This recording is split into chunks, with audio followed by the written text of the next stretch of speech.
Yeah, so in this talk, I want to put the focus on the connection of the experimental results with theory.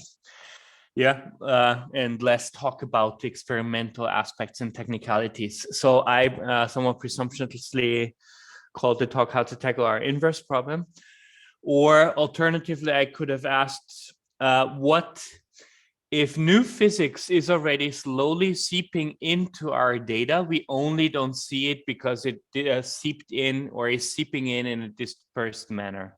So I remember Alberto just talked about this wonderful plethora of results for LLP searches.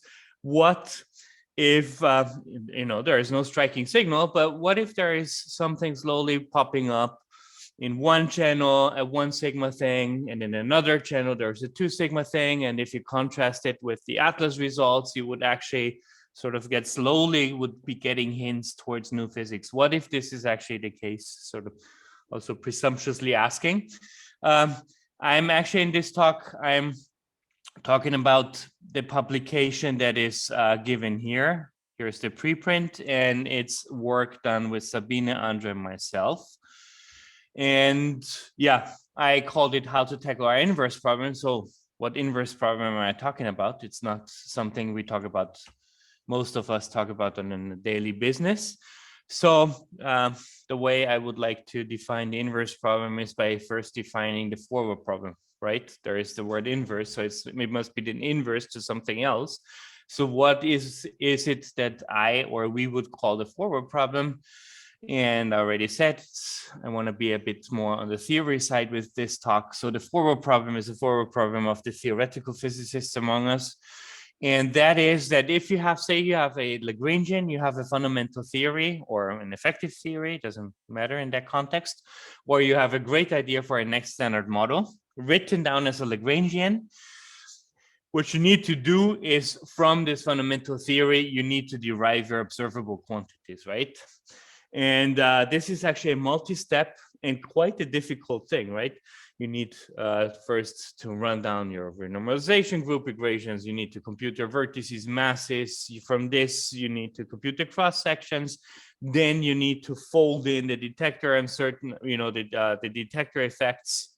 So it's not just a theoretical physics aspects. It's also aspects about, modeling your real world detectors. And finally, you end up with predictions for what the experimentalists will see, right? This is what I will call the forward problem. And as everybody who works on these things knows, it's actually quite a hard problem that requires the expertise of many different groups, many different kinds of expertises. But here I'm asking, now we made our observations, we have run 2 experimental results, and we actually have hundreds of them. So if something shows up in these experimental results, how will we go the other way? Because ultimately, now that we found the Higgs boson 10 years ago, I assume that you guys agree that in the long run, we will want to establish something that I will call the next standard model, NSM. So given our observations, how do we think we actually end up with the next standard model? How do we build up the next standard model from our observations? And this is an inductive step, so there is no clear recipe. It's not just, you cannot just follow a clear recipe, at least not in a general case. This is what I will refer to when I talk about the inverse problem. And the question, sort of a person from the audience might ask, I kind of anticipated is, obviously we must have done this, right? We have in the past performed this step from the observable quantities and the measurements to the theory, or else we would not have a theory, a standard model, for example, in the first place. And my answer is yes, surely, abstractly, conceptually, yes. But in the past, or at least in a recent past, the situation was quite different from how it is now, or so I will argue. And the reason is sort of my example that I gave will be the Higgs boson, but the previous steps, the W boson, the discovery of the W boson, the discovery of the top quark, the discovery of the Z boson, I will claim is very similar. in the sense that we really actually had a well-defined exceptional theory. In the case of the Higgs boson, the theory, you guys know, electroweak symmetry breaking, it was well-defined, well-motivated. It was fairly unique. There were alternatives, but it was very clear that you would search for this and look at this one first, at the standard Higgs mechanism, and it only has one free parameter. So in this case, the number of channels that we knew to look at was quite finite, was quite well bounded. There is, for example, this very famous gamma-gamma photon-photon channel, where you first saw a peak, and then you knew you would look into the BB bar channel, the W double channel, but only a handful of these channels and only one free parameter.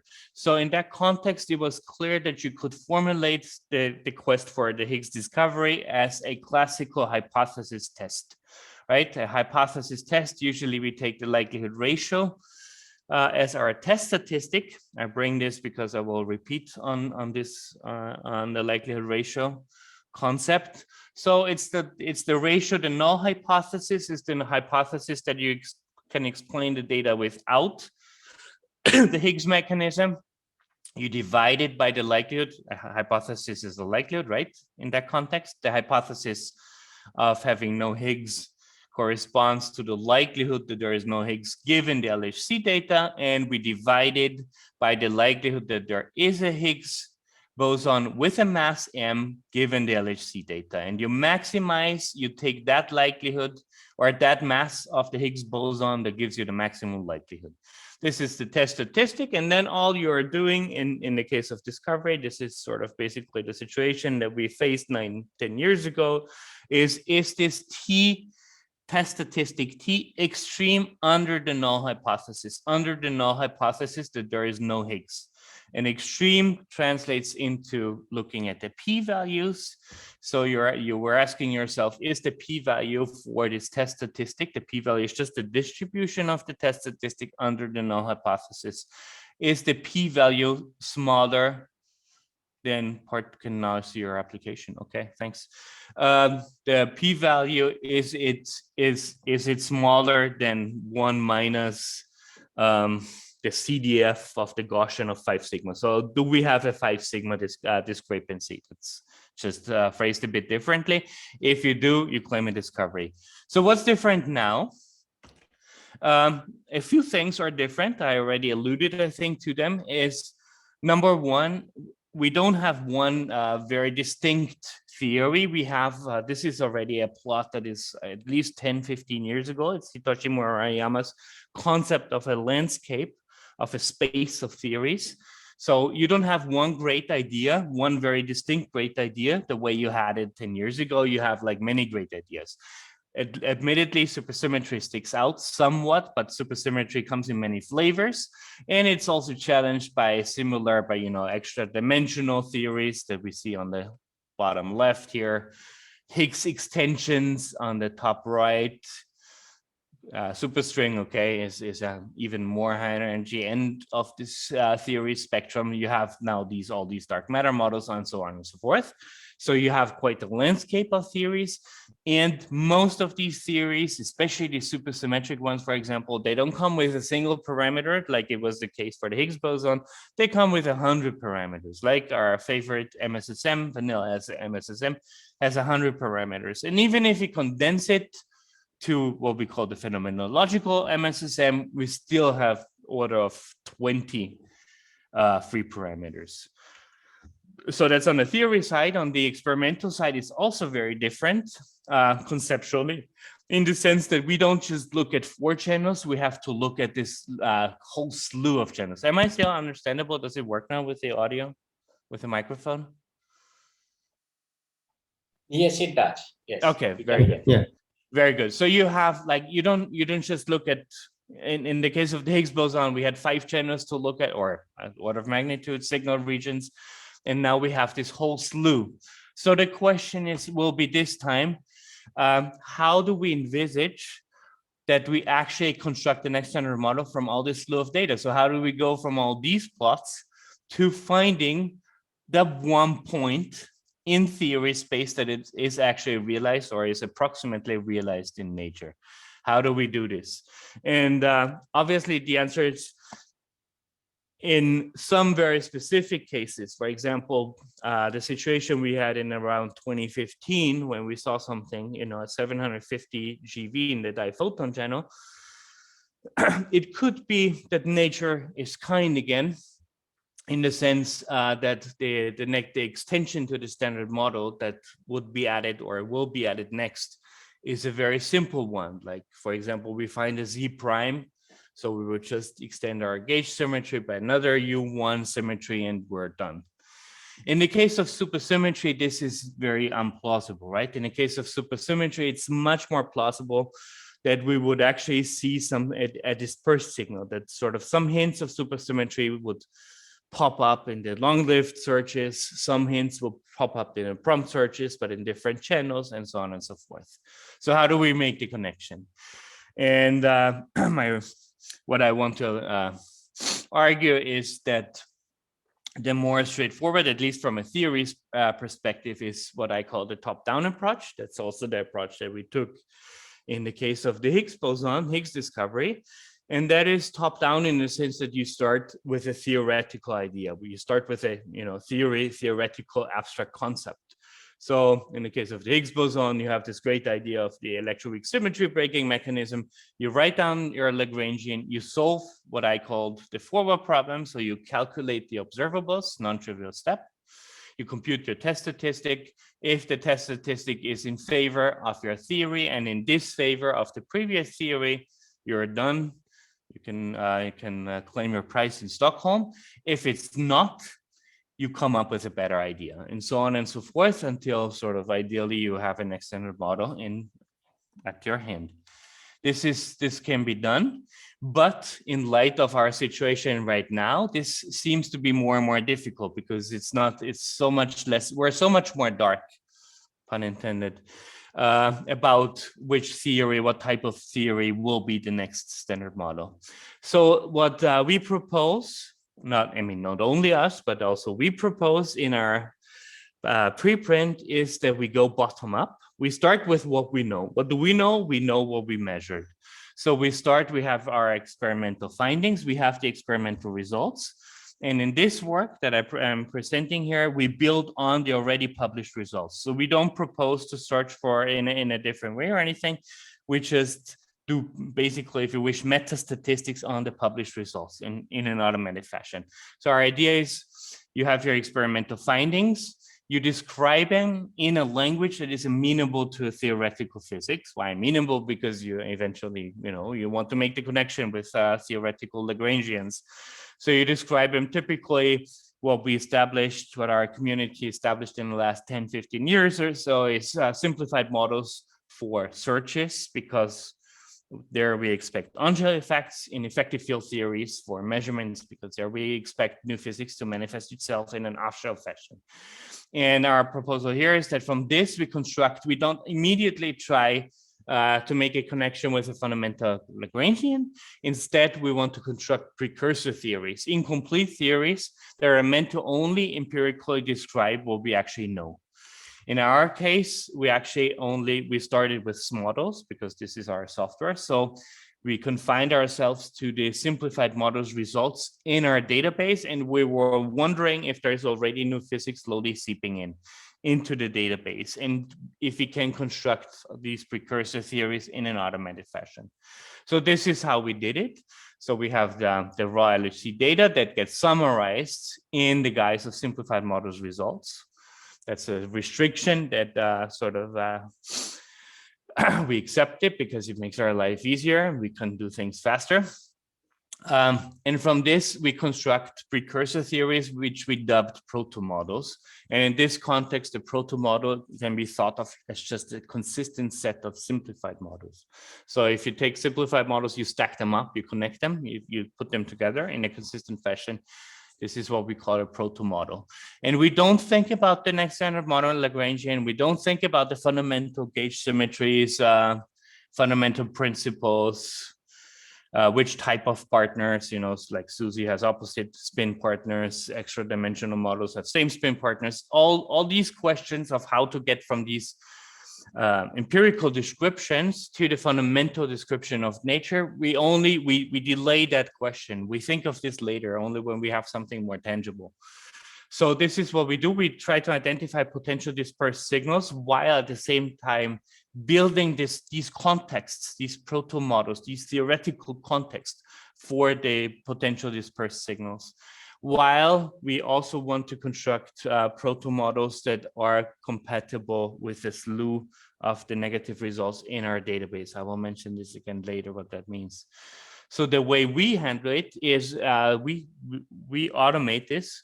We take typical a Bayesian MCMC walk as our precedent, as something we do something very similar to an MCMC walk. So you see, you have an MCMC type random walk. The only thing that is different is we don't fix the dimensionality of our model. So the particle content, and that is also the dimensionality of our model, is not fixed. So it's an MCMC walk where the walker is allowed to add random particles, remove random particles, and also change the parameters of the proto model. And that is similar, that is equivalent to a normal MCMC walk. So for an MCMC walk, what we try to find is potential dispersed signals, right? So if we only combine the right signal regions, that's our thinking.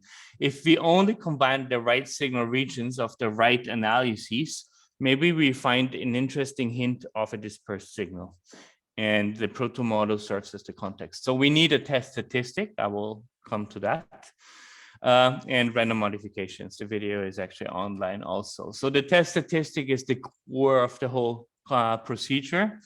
And again, this is why I also pointed out the likelihood ratio test in the case of the Higgs boson.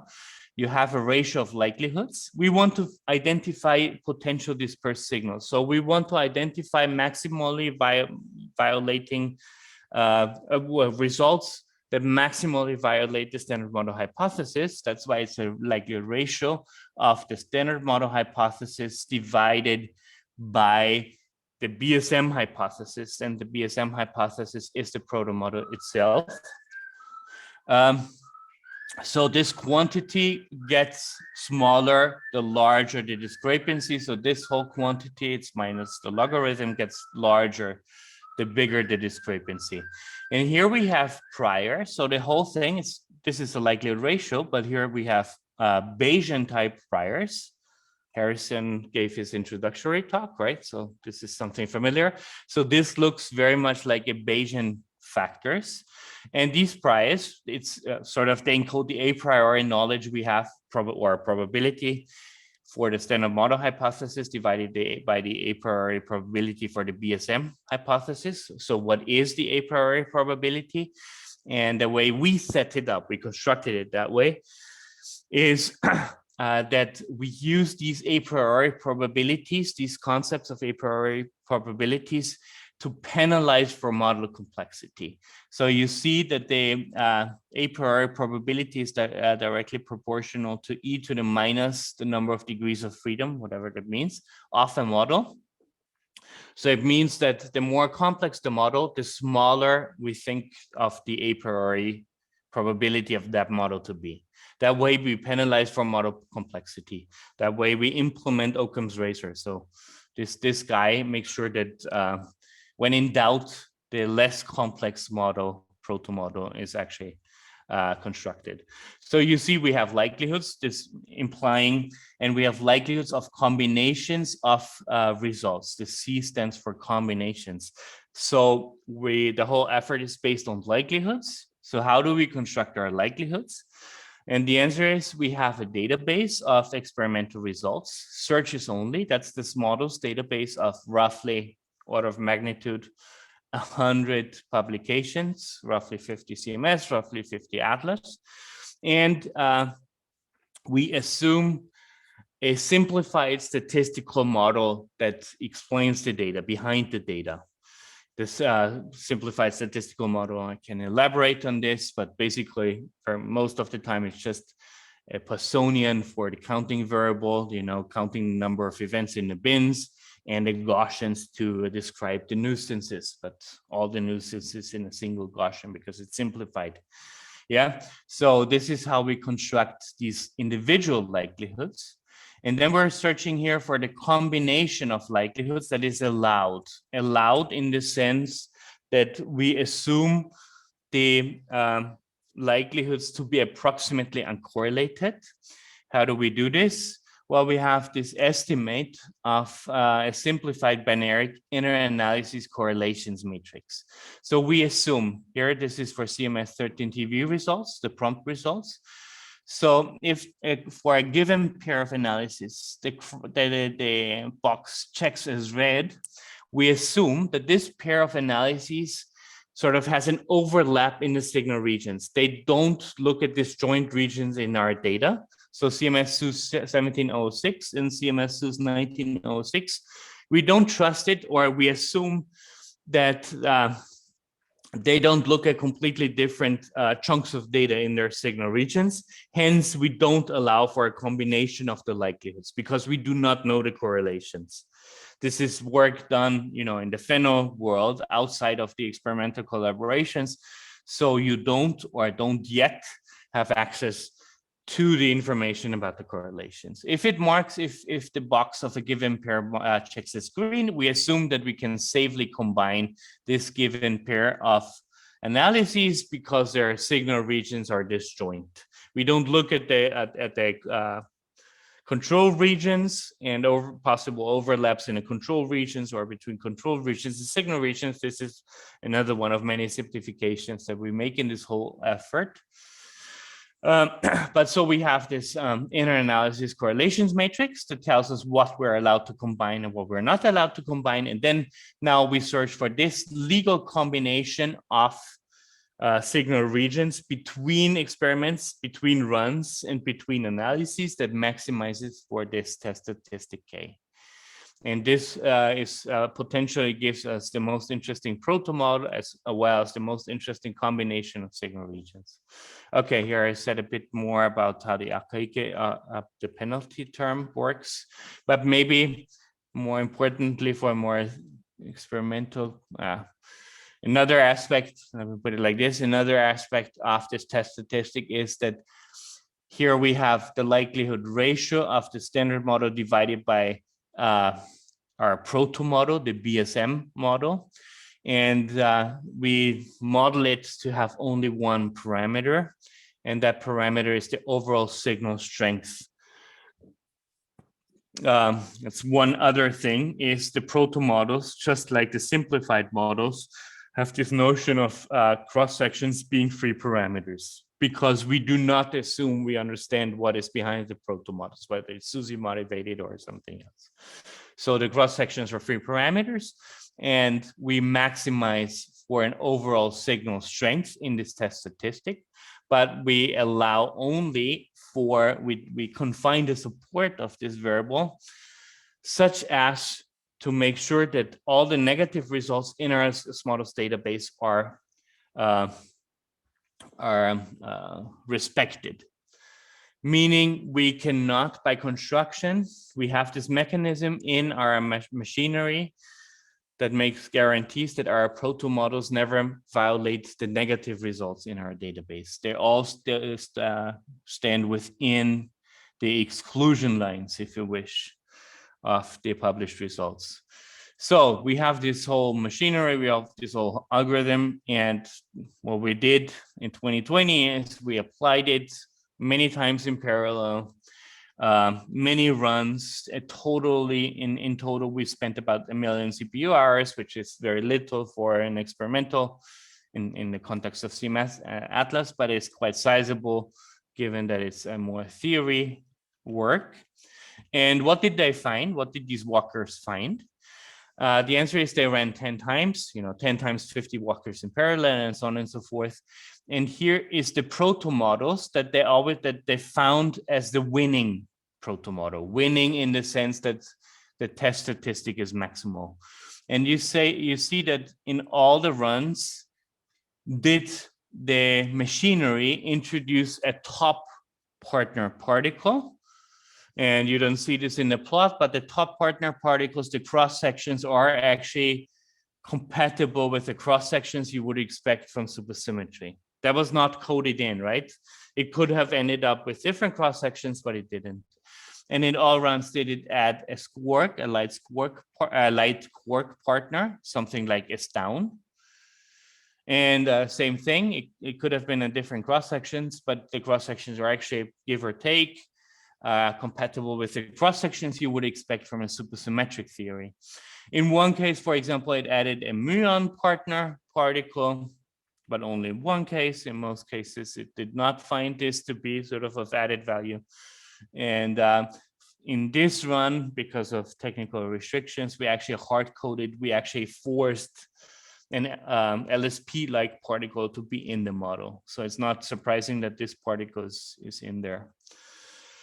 Yeah, is this relevant in the statistical sense? We try to answer our questions. We actually have these simplified likelihoods, and we actually even have more. We have not just simplified likelihoods, we have simplified statistical probability models. And because we have whole statistical probability models, we can actually synthesize databases the way they would typically be if there was no new physics in the data. We have all the information for this, and if the errors were estimated correctly and non-conservatively, which is not the case, as a side remark. So we can synthesize, typical databases, models databases of typical LHC runs. So if we ran LHC 100 times, and if we had, we are in God mode, so we can turn off BSM physics with a switch. We can create these databases and we can run our algorithm on these databases. And that way we can actually estimate a density of the test statistic K under the assumption that there is no standard model, there is no new physics in the data. And from this, we can compute a global p-value of the whole machinery. And it turns out it's the p-value for the standard model hypothesis. And the p-value that we end up with is 0.2. And we know this p-value is in many ways conservatively estimated. So it's probably less than 0.2, less or equals than 0.2, not greater. And it's the p-value of the standard model hypothesis. And because we look at everything in the database, so in this models database, so within this models database, there is no look elsewhere effect. Yeah, because we look everywhere. So there is a small, we think of it as a very, very mild tension with the standard model hypothesis. We would have expected slightly larger numbers. And this is actually already sort of the money plot, if you wish, the final result. So I think we showed that there is a way of constructing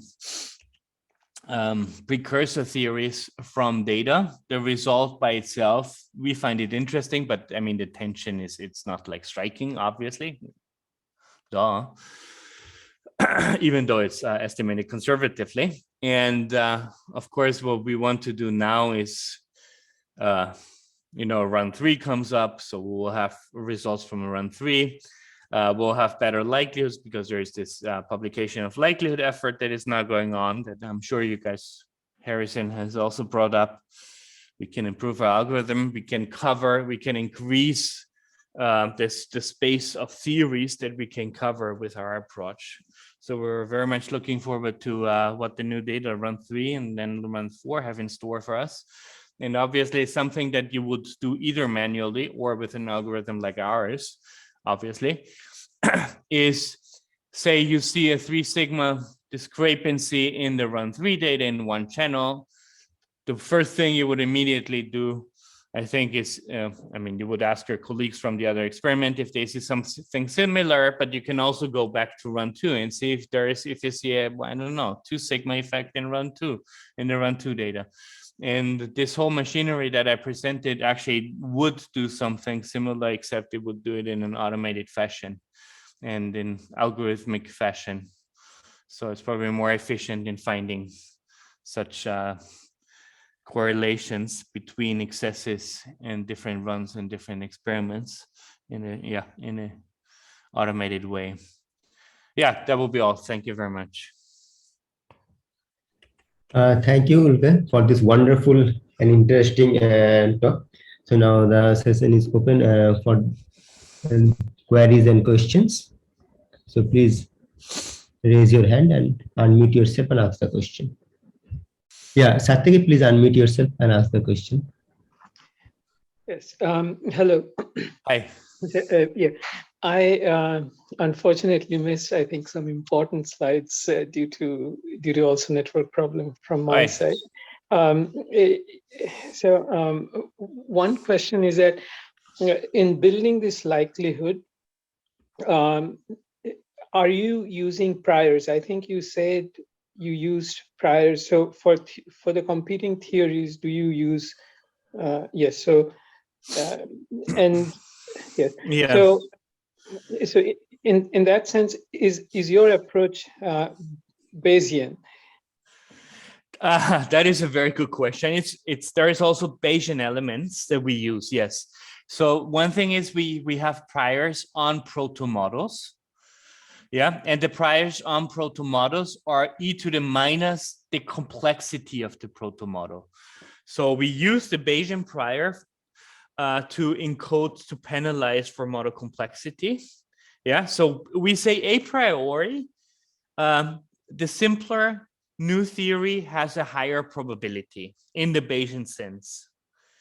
Yeah, so here we have a prior, just to sort of to impose model complexity. And we actually impose it, and we end up with a criterion that is not Bayesian. So in that sense, it's probably a mix of Bayesian and not Bayesian, because the archaic, we end up with a criterion with something that is similar to a criterion that is well documented since the 1970s in statistics, and that is the archaic information criterion, which is used to compare models with different complexities, right? This is the question. We have, because we didn't fix the complexity of the model, the dimensionality of the model, we didn't fix the number of new particles. We have to have a criterion that allows for comparison between between models with different complexities. And obviously, if you have a model that has more degrees of freedom, the likelihood will be higher than a model with less degrees of freedom, because you can fit more, right? You can adapt more, you can twist more knobs. And so it has to be worth it, the extra complexity, and the archaic information does that. Now, as to the likelihoods, the way we model the experimental results, this is completely frequentist in the sense that, so we take, I don't know, the HSCP search, because Alberto talked about long-lived particles. They see three events in their signal region, say they expected 2 events. Their error on the background expectation is 1. So we just model it in the completely frequentist sense as a Poissonian times a Gaussian distribution. No a priori, no prior assumed here. So the only prior and the only Bayesian aspect is this guy here. Does that make sense? Yes, I'm just trying to, I asked a question on same lines to Harrison after his lecture. So I have a couple of related questions. Let me just ask in one go, and then you can address. So one question is how you choose the prior. Is it based on what you know about the various theories, and then how dependent is your outcome on how sensitive it is to the prior? And then you say that you are using AIC. So also in this case, you could use the BIC, the bias. That is correct. Yeah. Bias information also. So why do you choose to use the AKIK? Yeah, actually, the AIC and BIC will be very similar in that specific context, in that specific one. Yeah, very, very nice questions. Thanks for asking. So one thing is we use this prior just as a way to heuristically penalize for model complexity, right? So it's not completely founded, especially how we count the number of degrees of freedom of a model. This is a question that is not rigorously answered, and I think cannot be rigorously answered. What's the model complexity of one SUSY theory versus one other SUSY theory? It's a delicate question, because how do you count the degrees of freedom? But a few issues. Yes, we did some very rough checks on whether changing this these priors give us a very different picture, and the answer is we're roughly safe. I mean, for this level degree of approximation, we're safe. As soon as if there is this point, you know, where we come to the conclusion that we think we actually wish to point out the possible evidence for something, then things will get more complicated for us. Or like, let alone talk about the discovery, then we need more, we need to scrutinize better how the prior actually affects us. But what it does, the question is, how quickly would it add new particles, right, to its proto model? So we can still rank these particles that it added. We can say, okay, it was very sure about this top partner. It was less sure about the down partner. It was very unsure about the muon partner. So had we changed the prior and had we made the prior more restrictive, the muon partner would have escaped us. They would have gone. So in that sense, we're still safe, because we can still make the claim that the top, independent from how to choose the prior, the top particle would stay, because the prior is just a penalty term for model complexity. It doesn't enter, for example, it doesn't change the masses that are being found for the particles. It just changes whether or not a particle is worth being added. That is one thing. Another aspect that I would like to point out is that we have this Bayesian type prior, but this determination of the global p-value, for example, is entirely a very, we have a test statistic that is motivated in a Bayesian factor, in a Bayesian way. But for example, this determination of the global p-value is again is a typical frequentist coverage machinery. So this is done in a completely frequentist fashion. Yeah, this is roughly the answer. So the answer is the model complexity only targets the question of whether a particle is worth being added. It's worth adding to our proto model. But I get the message from your answer is that as far as the choice of prior is concerned, it does not dramatically changes things if you... No, yeah. The masses, it wouldn't change at all. It doesn't enter the masses at all that it fits. It wouldn't change the cross sections that it finds. It wouldn't change the decays. All it would do is sort of affect the question of whether this X mu, given that the evidence is so small, should be added to our proto model or not. So yeah, we're in many ways very safe. Thank you. In the choice of the, yeah. There will be a lot more details now to say, but maybe I stop here. Yes, is there any other question? So if there is no other question, so let's thank you for this wonderful talk. Yeah, thanks a lot. Thank you. Thank you.